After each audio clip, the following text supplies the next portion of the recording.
This is what I would have done if I was in charge of the Ben 10 reboot.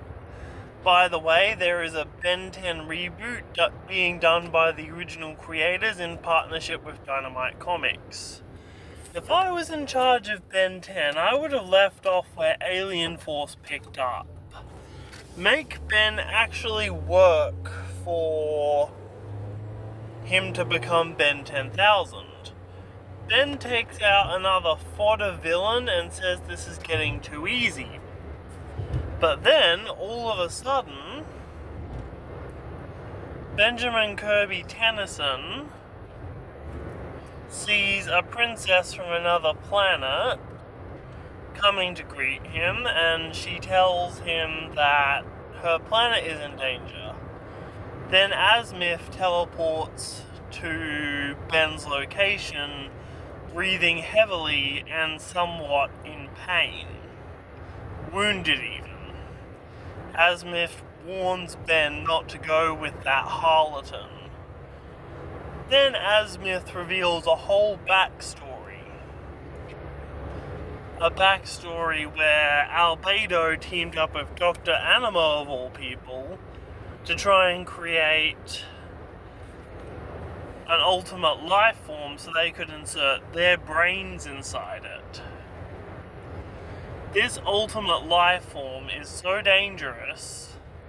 It's a living Omnitrix, kind of like Eunice, but not exactly.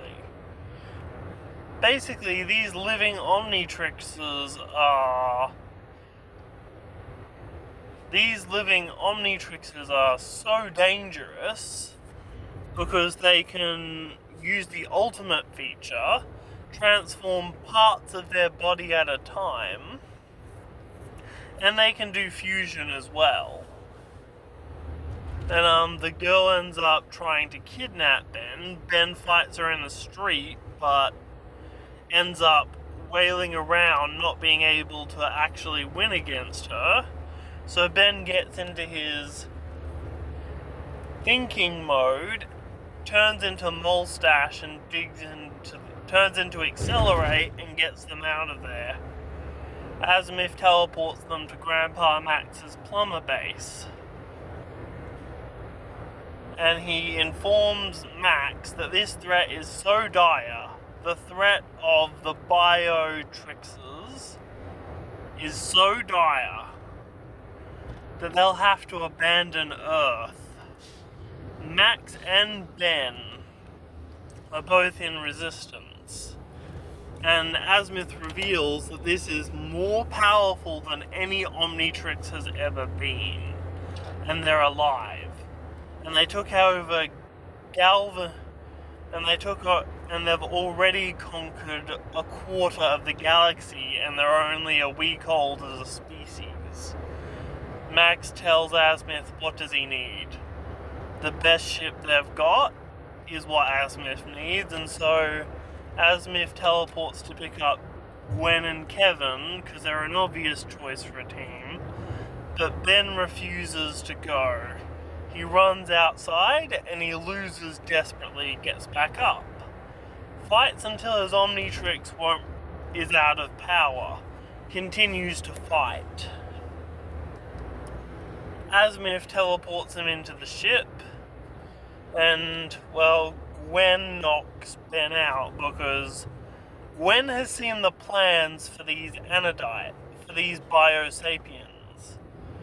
And, long story short, they're not good. Ben 10 is the only hope the universe has as the wielder of the Omnitrix. Azimuth admits fully that these Omnitrices are a worse threat than the universe has ever faced, and Ben may be destined for the Watch, for the Omnitrix, for the sole reason of stopping these creatures. This is the final boss, and I call this Ben 10 Extinction. Thank you for watching. This video is sponsored by Vid IQ. It's an awesome service if you want to be a YouTuber like me and get 3 thumbnails and access to their AI, not chat feature, but AI analytics tools, I promise it's a great way to go as a creator, but what you have to do is you have to really put the work in as well. vidIQ doesn't work if you don't put the work in, but if you do put the work in, it's a great tool in your arsenal. Link in the pinned comment. We are nerds.